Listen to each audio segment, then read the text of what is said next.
Hello friends, आज हम topic discuss करें क्लास 12 से और जो चैप्टर लिया है वो है डिफरेंशिएशन और टॉपिक है मैक्सिमा और मिनिमा। एक टफ क्वेश्चन मैक्सिमा मिनिमा का लिया है मैंने। इस क्वेश्चन का मैंने सॉल्यूशन वीडियो सब देखे हैं, काफी टफ तरीके से और एक ऐसे तरीके से क्वेश्चनों को सॉल्व किया गया है या सॉल्यूशन दिए गए हैं कि जो याद रख पाना बहुत मुश्किल है यार, आपको रट्टा ही लगाना पड़ेगा इस पर्टिकुलर सोल्यूशन का। लेकिन एक नई अप्रोच से क्वेश्चन को सॉल्व करते हैं और ऐसी अप्रोच लगाते हैं जो आप मोस्टली कई बार कई क्वेश्चनों में लगा चुके हो। ठीक है, तब आपको एक क्वेश्चन करके दिखाते हैं। बेसिक सारा बताएंगे, लॉजिकल सारी चीजें बताएंगे, आप सिर्फ अच्छे से देखिएगा, वीडियो को स्किप मत करना, वरना वो सारे लॉजिक्स और ट्रिक्स जो मैं आपको नए अप्रोच के लिए बताऊंगा वो खराब हो जाएगा। ठीक है, क्वेश्चन तो क्या कहता है, show that the triangle of maximum area that can be inscribed in a given circle is an equilateral triangle. कि एक सर्कल में एक ट्राइंगल है, ट्राइंगल का नाम दे देते हैं। फिगर मैंने बना दिया था, आपको ये फिगर बना हुआ नहीं है, आपको खुद ही बनाना पड़ेगा। तो एक सर्कल के अंदर एक ट्राइंगल इंस्क्राइब्ड है और वो ट्राइंगल हमें प्रूव करना है कि वो कैसा ट्राइंगल है। वो एक इक्विलेटरल ट्राइंगल है जिसका एरिया मैक्सिमम प्रूव करना है अपने को।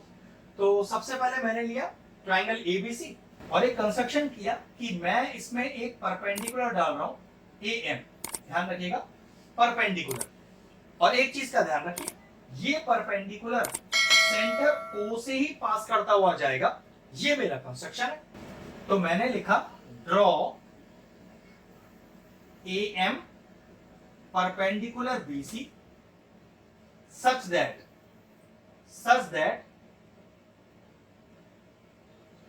it lies from the center of circle। ये आपका कंस्ट्रक्शन है जो आपको मानना ही पड़ेगा इस पर्टिकुलर क्वेश्चन के लिए। फिर मैंने क्या किया, अपना रेडियस BO जोड़ दिया और इस रेडियस को मैंने R लेट ले लिया। जरा ध्यान से देखो, AO भी तो रेडियस ही हुआ, तो फिर वो भी R हो गया। अब क्वेश्चन में कह रहा है show that the triangle of maximum area, आपको इस ट्राइंगल का एरिया चाहिए। अब एरिया का फॉर्मूला क्या होता है, half into base into height. देखो जरा ध्यान से, एरिया मान लेते हैं जिसको Z से डिनोट कर लेते हैं।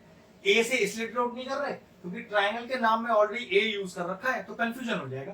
अब फॉर्मूला क्या होगा, half into base BC into height AM। ठीक है, तो अब मुझे सबसे पहले BC की पूरी वैल्यू ढूंढनी है, AM की पूरी वैल्यू ढूंढनी है, इंसर्ट करनी है, डिफरेंशिएट करना है। अब देखो मेरा लॉजिकल और नया अप्रोच क्या है। मैंने क्या किया, यहां एक एंगल थीटा लेट कर लिया। ठीक है, ये सबसे आसान तरीका है इस क्वेश्चन को करने का। हो सकता है समझाने में मुझे थोड़ा टाइम लग जाए, वीडियो लंबा हो जाए, लेकिन जब आपको परफेक्ट क्लियर हो जाएगा तो आपकी रफ्तार भी तेज रहेगी और क्वेश्चन में टाइम भी नहीं लगेगा इतना। ठीक है, ध्यान से देखो। अब थीटा के सामने क्या होती है साइड, वो होती है परपेंडिकुलर। राइट एंगल के सामने क्या होता है, हाइपोटेन्यूज। और बची हुई साइड क्या होती है, बेस।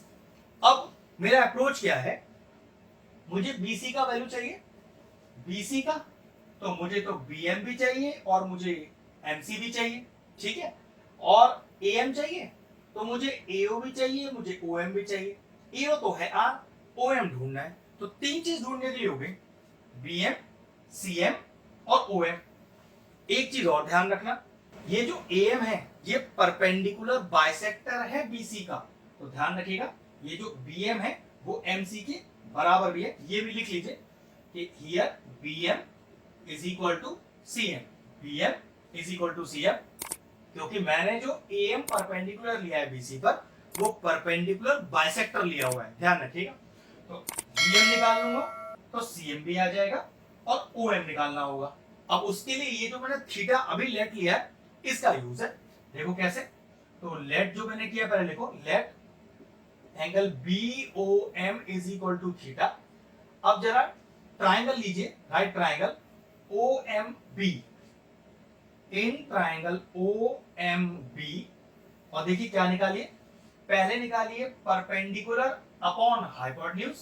तो वो क्या हुआ, परपेंडिकुलर अपॉन हाइपोटेन्यूज। भाई परपेंडिकुलर कितना है, BM, हाइपोटेन्यूज कितना है, BO, and what is perpendicular upon hypotenuse, ये होता है sin थीटा।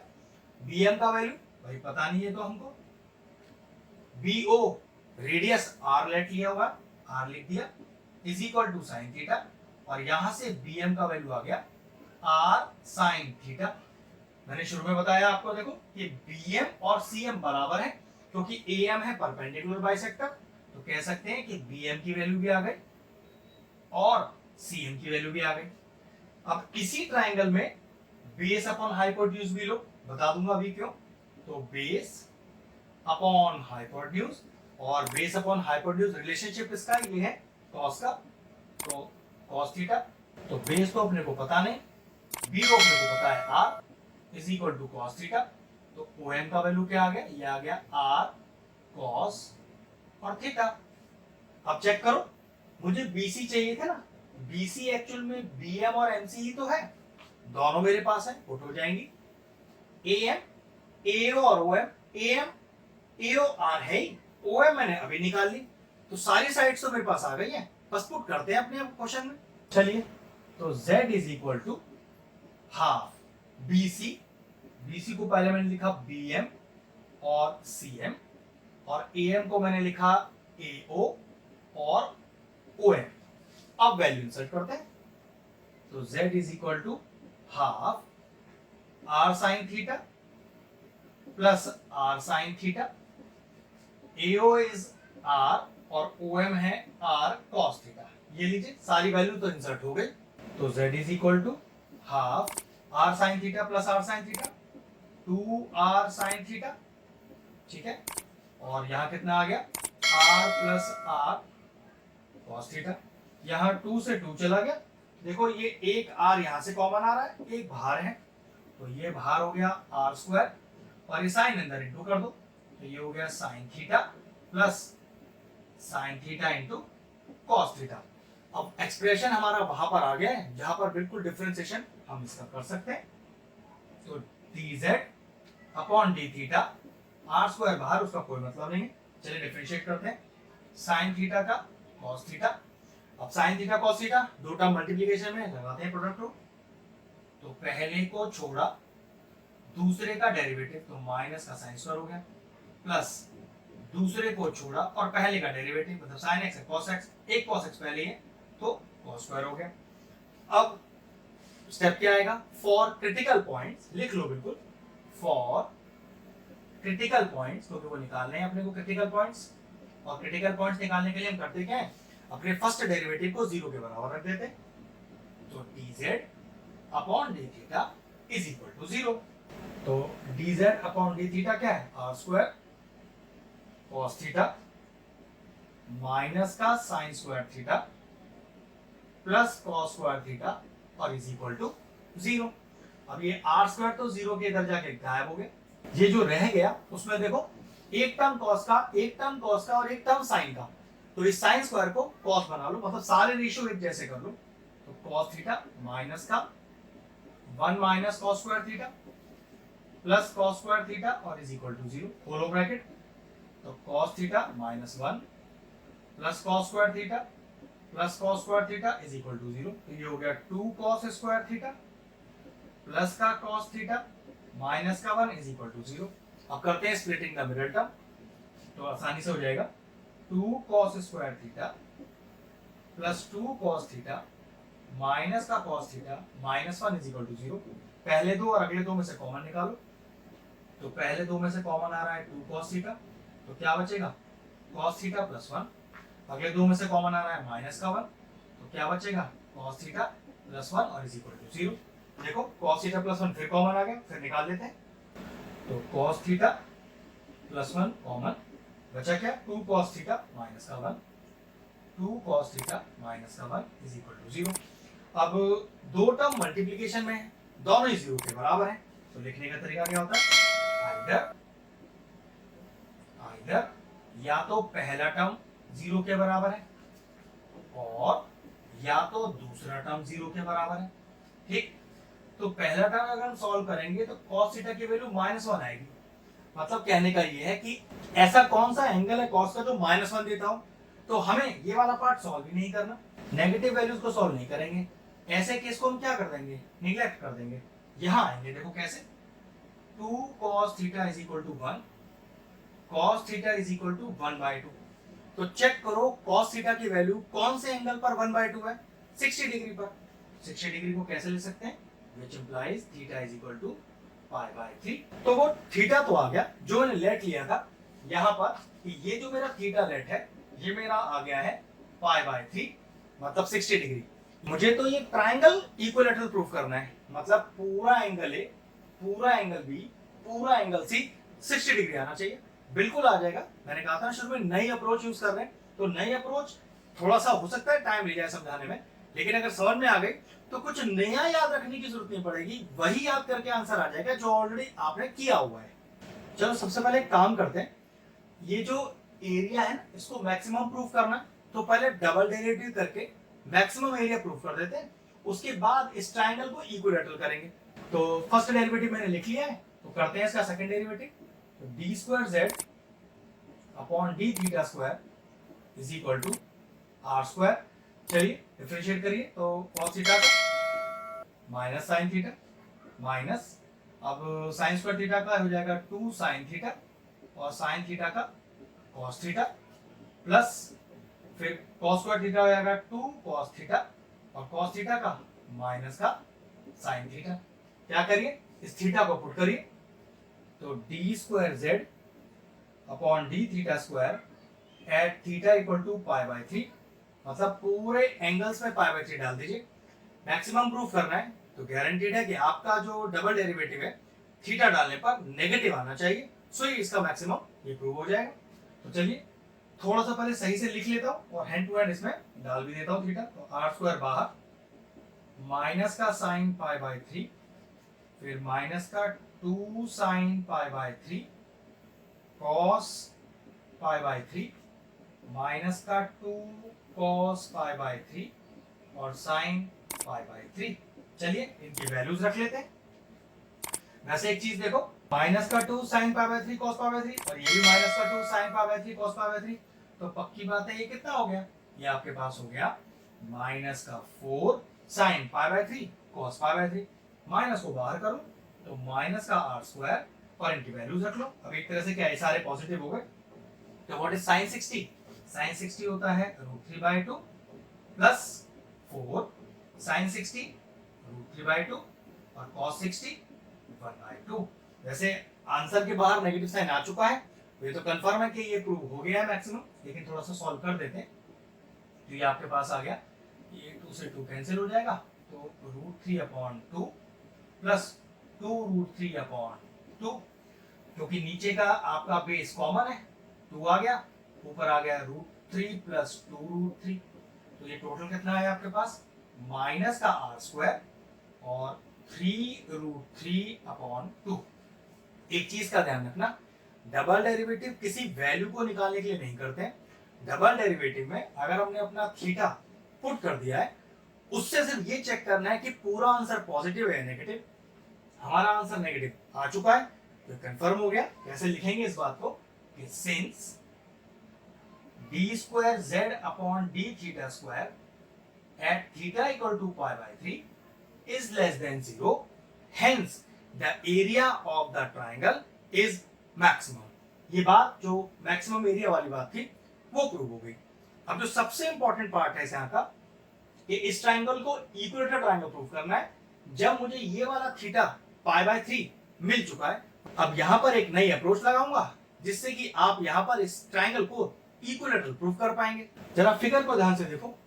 अब इस सीओ की तो जरूरत खत्म हो गई सारी, यहां तो इनकी कोई जरूरत है ही नहीं। चलो मैंने जोड़ा इस सी को भी। जरा चेक करो क्या ये दोनों ट्राइंगल आपस में कॉन्ग्रुएंट हैं। वैसे कॉन्ग्रुएंट हैं, मैं बिल्कुल स्टेप बाय स्टेप करके दिखा रहा हूं। वो कैसे, in triangle OMB and triangle OMC check करो ये कॉन्ग्रुएंट हो जाएंगे। तो आप कह सकते हो angle 1 is equal to angle 2 each 90, angle 1 is equal to angle 2 each 90। Check करिए क्या OM और OM कॉमन है। हाँ बिल्कुल, दोनों ट्राइंगल में कॉमन है, तो आपने लिखा इसे कॉमन। और क्या BM और CM बराबर है, तो भाई शुरू में कंस्ट्रक्शन ले लिया था हमने, तो BM is equal to CM, ये हो गया बाय कंस्ट्रक्शन। तो हाँ बिल्कुल, triangle OMB congruent to triangle OMC, और देखो रिलेशनशिप क्या लगाया, साइड एंगल साइड, तो साइड एंगल साइड। तो एक चीज कह सकते हैं कि ये 3 और ये 4, तो ये 3 और 4 बराबर है। रीजन क्या? सीपीसीटी। ये तो होता है अगर दो ट्रायंगल आपस में कॉन्ग्रुएंट है तो पहले ट्रायंगल की सारी साइड दूसरे ट्रायंगल की सारी कॉरेस्पॉन्डिंग साइड के बराबर, पहले ट्रायंगल के सारे एंगल दूसरे ट्रायंगल के सारे कॉरेस्पॉन्डिंग एंगल के बराबर। तो उसी तरह से 3 बराबर 4, लेकिन उसको तो हमने थीटा लिया हुआ है, तो पता चला 3 और 4 दोनों पे दोनों बराबर और दोनों पे दोनों थीटा। अब जरा 9th क्लास की सर्कल की एक प्रॉपर्टी है, चेक करो कि ये जो एंगल बीओसी है, एंगल बीओसी, ध्यान से देखो, बीओसी, ये वाला जो एंगल है जो सेंटर पर बन रहा है और जो ये आर्क बना रहा है या कोण बीसी बना रहा है, ये वाला एंगल दुगना है इस पूरे एंगल ए के, ट्वाइस है इस पूरे एंगल ए के। और रीजन क्या है इसका? The angle subtended by the arc at the centre is twice the angle subtended by the same arc at the remaining part of the circle. ये क्लास 9 सर्कल के थ्योरम है, ठीक है। तो चेक करो, हमारे पास 3 + 4 मतलब बीओसी कितना है? थीटा प्लस थीटा, और ट्वाइस ऑफ एंगल इसे बीएसी लिख देते हैं, और ये हो गया 2 theta is equal to twice of angle BAC. 2 से 2 चला गया, थीटा भाई हम निकाल चुके हैं, कितना? π/3। लेकिन चेक करो ये बीएसी, अरे भाई बीएसी भी तो फिर बराबर हो जाएगा आपस में, 5 और 6 लिख दोगे, 5 + 6 कितना हो गया भाई? पूरा एंगल है आपका, ये लीजिए, पहला तो 60 डिग्री पूरा हो गया। अब यहां हमको पूरा 60 चाहिए, यहां भी पूरा 60 चाहिए, देखिए अभी आ जाएगा। उसके लिए मैं करता क्या हूं, यहाँ दो एंगल डालता हूं, 7 8, यहाँ डालता हूं 9 और यहाँ 10। अब जरा ध्यान से देखो, क्या OA और OB बराबर है?